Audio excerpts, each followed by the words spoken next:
Dan here, GnarlyChicken, heading to Montreal. Little hockey game, little pit stop. Hey, Scotty? Yeah. Show us your tears. Oh, they're all dried up. Scotty only cries when it's cold out. Just goes quiet when the camera's on. Ain't nothing. Family, PG. Is it? Oh, yeah. Sorry. What do you got to say? Bonjour, oui, mes amis. Beautiful vendredi. There's the old suspension there, going to EVO. Oof, she's brisk, eh? Isn't it, Mosey? It is brisk. What'd the lady say to you in the bar down in New York City? She probably said, give me my jacket back. Yeah, I know. What? What's wrong with that jacket? Nothing. Hey everyone, my buddy and I finally made it here. Took a trip up to Montreal. That's Mosey. Hey buddy. First time on GnarlyChicken. First time. Last time. Last time. So we came up to Montreal for a hockey game, and at the same time, as you know, I wanted to bring my suspension up to EVO Suspension. The Ohlins tuner that I chose to go with a couple years ago. And so we arrived today with my suspension, and we just come in the shop here. One of these employees is working. Another racer. Hey bud. Hey, what's up? Another rider just bought a brand new bike and he's doing some suspension stuff. So this is the shop in Mirabel, just outside Montreal. And this is the man right here, Loic. Sir. EVO Suspension. Say hi, buddy. What's up, guys? So I've talked to you guys a lot about my suspension the last couple of years. I talked to 8 different tuners before I even picked up my TE300i. Loic was the suspension tuner that I spoke to last. Based on people that I talked to, I wanted to speak to him last. The reason I chose to go with EVO Suspension and Loic was for several reasons. Number one, because it's Ohlins suspension. I wanted the best suspension setup that I could have for my weight, for my riding style, what I want to do. I wanted to spend the money to get the power to the ground and get the suspension that I needed for all kinds of different reasons. And Loic spent the time with me on the phone. He answered all of my questions. He dumbed it down for me, who's not a suspension guy. He was patient with me. He answered all of my phone calls, all of my texts. We kept the dialogue going. He treated me extremely well. Ultimately, I ended up going with him and Ohlins suspension, and one of the best decisions I've ever made. So I was gonna get my stuff rebuilt at the end of last year, decided not to. I'm getting it rebuilt now after 60 hours, and we are here finally to do this. So my plan, and with Loic's approval, I'm gonna video a little bit of what Loic's doing. As you can see, he's got my rear suspension apart already, and just have you guys see the outfit here and the professionalism and what's going on. And if you have any questions, let me know and I'll do my best to answer them. And that is the biggest seat I've ever seen on a bike. So I was just taking the rear apart, and when I bought this, of course, I had Loic answer all my questions. I told him exactly what I like to drive, what kind of terrain I drive, my height, my weight, my ability level, and through dialogue, he walked me through everything that he thought I should have. So Loic's a racer as well in Quebec. You ride the off-road series here in Quebec, eh, man? Yeah, the FMSQ series. Yeah. Pretty nice series up there. From what I know and what I've seen on some videos, you did the big one up in Gas Bay here not too long ago too, didn't you? Yeah, the Prospectors. The Prospectors, yeah. You ride Kawasaki, do you not? Yeah, I was on Kawi this year, and I just switching up to Husky for next year. Okay, 4-stroke or 2-stroke? Yeah, FC 250. 250. Yeah, 254 stroke. The way to go for air scramble. Right. Yeah. You put the bladder in it, correct? Yeah, exactly. So that's a bladder system in there. Right. It's different system from the floating piston that comes stuck on the old KDM and Husqvarna and gas bikes. And I remember that you convinced me too to go with a less stiction main seal component in the rear shock. The piston band in the shock. Right. So it's a less friction one. It's a DU bushing style. Just reduces the friction. all in all, it's just small details that just add up in the end, and it can make a big difference. I gotta say, man, like I've had some suspension revalved in the past, like on my 525 and on my 500 EXCs that I had. My 950 Super Enduro. I also had a 990 Adventure. I had a lot of that suspension, some of it revalved, some of it just resprung. Nothing, man, compares to what this setup. It's I don't even know how to describe it, other than every single person that drives my bike does not want to give it back. That plush. Matter of fact, I just had someone comment on the channel yesterday. He wants to put a Mako mount on his TE300. He asked me if I get a Mako mount and Ohlins suspension, do I need the Mako mount? And I said, you absolutely do not. Okay, Because I've driven my buddy's Husky with the Mako Okay. and his stock air suspension, and then get back on mine, and it's night and day difference. Yeah. So I said, don't bother. If you're going to go with high component suspension like this, don't even bother wasting your $700 on a Mako mount. This setup is just with the Ohlins cartridges and stuff. It's just bang for the buck. Yeah. Really, really hard to beat. What makes Ohlins so much different than other suspension systems? Well, it's a twin tube system inside, so it's kind of pretty much the only one in the off-road motorcycle industry to have this kind of setup. Kind of hit it on the nail with the pressurization and stuff like that inside, the way the valving works, and it's just a really, really plush suspension. So, for just a common man in there, out there riding their bike, it's just a really, really efficient setup compared to other style suspension that sometimes maybe are not as plush and maybe better suited for supercross or pro racing and stuff like that. The Ohlins, I just think they did a really good setup for the common man. Yeah. I remember when I was talking to you originally, I was concerned about spending this amount of money on a really high-end system for just the trail riding that I basically do. And, that's one concern that a lot of clients have. Right. And like a lot of guys, they're just riding for fun. They just tell me like, well, I'm not a pro rider, I won't feel the difference. Sometimes, well, most of the time, the amateur, just weekend warrior riders that are, well, less good on a bike, they feel the difference a lot more than just kind of pro or like intermediate high level racers, because their riding is not as on point as the pro rider. So like if you put the suspension a lot smoother and stuff like that, it makes a big difference on like the time they can spend on the bike, and they just fatigue less, and makes them do a lot less mistakes and stuff like that. So. And that's one thing I find with this is I am not exhausted at the end of the day like I was before on other dirt bikes. Saved my energy, and it made me safer. I could go faster on certain obstacles. Did I clean them up good enough for you, bud? It wasn't too bad. Wasn't too bad? we see worse a lot of the time. So these are all, judging because they're gold, these are the inserts. Yeah, exactly. Right? So the outside posts, these two are stuck from your bike. Yep. And then we've got the hole inside with the spring, the cartridges and some adapters to fit them in different bikes. Never looked to see what the fluid looked like. How did it look? It wasn't too bad. Those Ohlins forks are really good. The ear shock was a little bit overdue for maintenance. It's that's one thing a lot of people don't understand is the shock is working a lot harder than the forks. Yeah. Ideally on the pro bikes and stuff, I change the oil 2 times in the shock for 1 time in the fork. Yeah. Depending on the riding, of course, especially in the shock, if you ride hard, the oil will destroy itself a lot faster. After 30 hours, you start really like degrading the oil and stuff. So how do the components look? Components look good.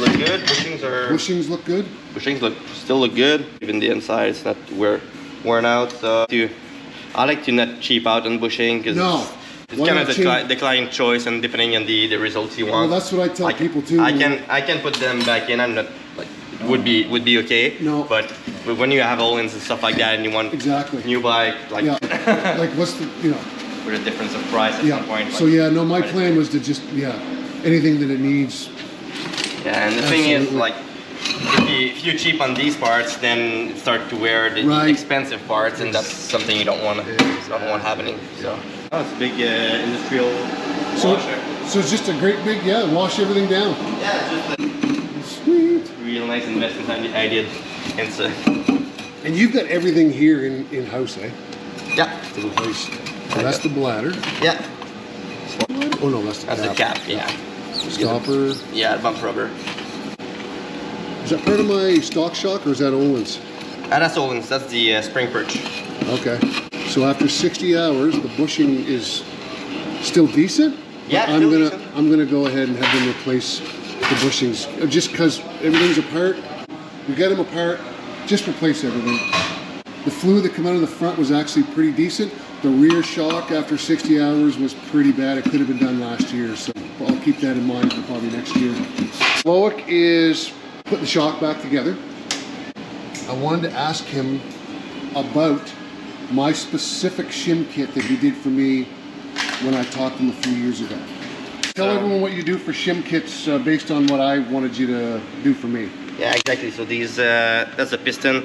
We got the rebound holes here, and we got the compression holes in the back, and we got the shim stack here under. That's the compression shim stack. So it's just a bunch of different shims. Yep. That they bend when the shop is being compressed to let the oil go by, and then we've got the rebound side of it here that I put here, and then the recipe is kind of the thickness, diameter, the many shims you put on and everything. So that's how you adjust if your shock is really hard for a supercross setup, really soft for hard enduro setup, anywhere in the middle for a motocross or air scramble or whatever. So that's the valving that people are kind of used to hearing the word. Right. So that's pretty much it. We change the shim, specific setup for everyone. I've got kind of a bank of tried setup that I know work for different situation. I always try to write down the feedbacks from different clients, different testing we do, in the race we go and everything like that. And then I kind of choose what setup fits best for each client. Can you explain this, Loic? Yeah, the shock bleeding machine. It's a vacuum pump. Removes all the air inside the shock. Right. Back the oil. There's a bunch of cycle vacuum, and puts back oil, puts the vacuum back on, just back and forth. Make sure all the bubbles. Right. Does it automatically?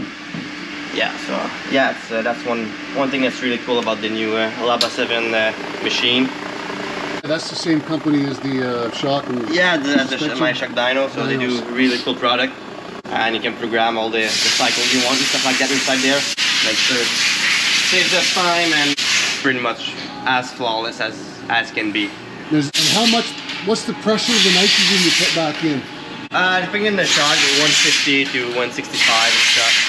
Some tuners like to go higher for some application, but depends on the application. So some specific time you can go higher, go lower, whatever.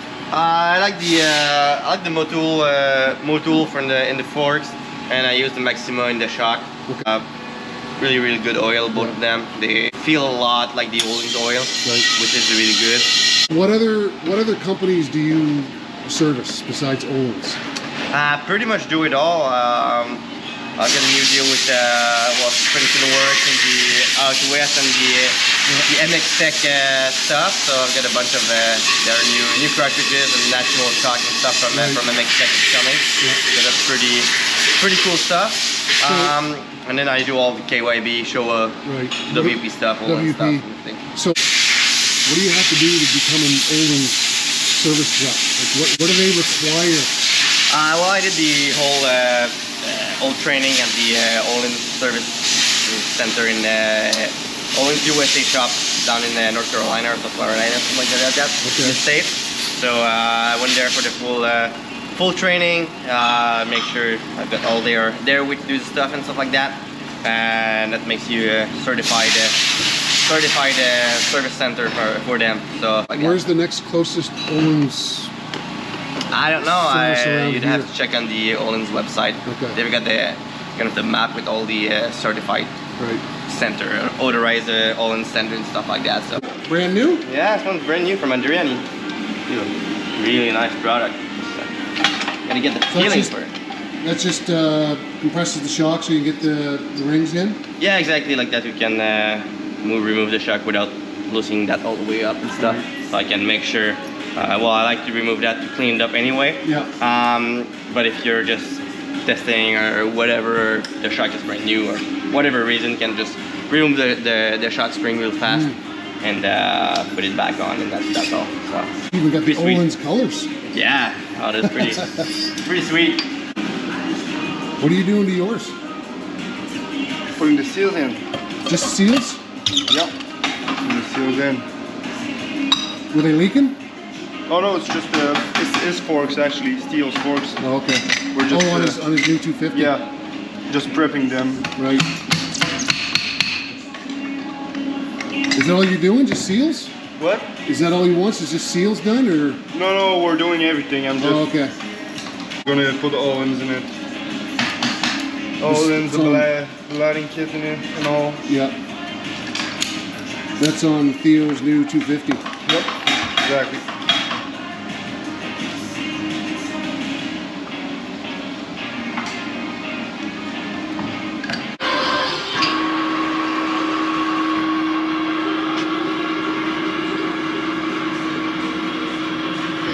Loic's checking my rear shock spring rate for my new weight.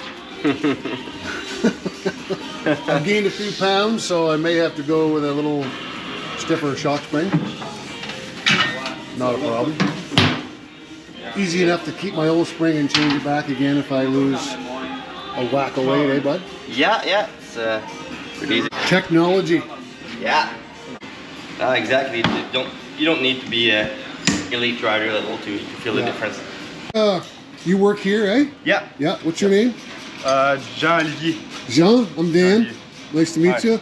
And this guy here is the owner of this bike, right? Yeah, correct. Correct. What's your name? I'm Theo. Theo. Dan. Hi, nice to meet you. Brand new bike, eh? Yeah, 250. yeah, 250F. Right. And now are you racing the Hair Scramble series in Quebec? Yeah. It's the same thing as these guys, the FMSU series, pretty Right much. on.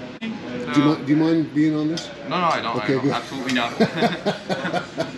Should ask you that first. no, it's no worries. Well, But, This is 23, yep, and it's an FC. yeah, an FC. Nice. And what are you doing? I'm just kind of taking it apart and greasing everything up, and Good. we'll have some Ohlins on also. Nice. Pretty excited. Yeah. You race too, Yeah. right? Race against Loic. Him. Yeah. What Pro. do you ride? Same thing. Nice. Same thing. Mine is right there. Oh, this one here, right? Yes. That's both of them. One is Loic's and one is mine. Okay. Yeah. Yes, sir. Two 125s. 125s, yeah. One for Loic and one for his dad. Is his dad a good rider? Yeah, he's good. Yeah. He's 68 and he's still very, very, very Who's fast. who's the best rider out of the three of you? Oh, that's me for sure. Oh, Who's the best rider out of the three of you, bud? Definitely me. You guys haven't seen me ride yet. Have you guys subscribed to GnarlyChicken? What's that? That's my YouTube channel. That's what you're going on. What's it called? GnarlyChicken GnarlyChicken. with a alright. G. Yeah. Do you know Nathan Isles? Nathan's one of the reasons why I went with him Oh, that's good. Yeah. after speaking with Nathan. Yeah. That's good. Yeah, we're good buddies with Nathan. Ah, right on. Yeah, well, he does the whole series, so Yeah. that's right. Now, what do you think? Oh, it's a beautiful shop. Yeah. I'd be proud of this if I had it. Yeah, and this is coming from a business owner. Yeah. Yeah, who This knows is a what? well-run operation. Yeah. Something to be said about cleanliness in a shop, eh? Yeah.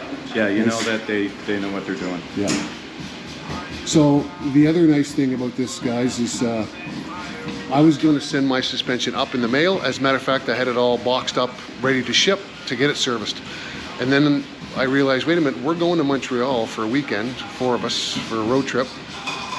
I called up Loic, asked him if I could bring it here and watch him do this and video him do this, and he was absolutely on board and fine with that. If anyone is considering changing your suspension components to whatever, and there's lots of good suspension companies and makes out there, and Loic just agreed with me on that. And the reason I chose this individual is because of the service that he gave me over the phone to someone who really doesn't know suspension myself. And after speaking with him, I had the confidence, okay, and some other people that I know back home who use Loic for their bikes suspension work. It was a no-brainer for me.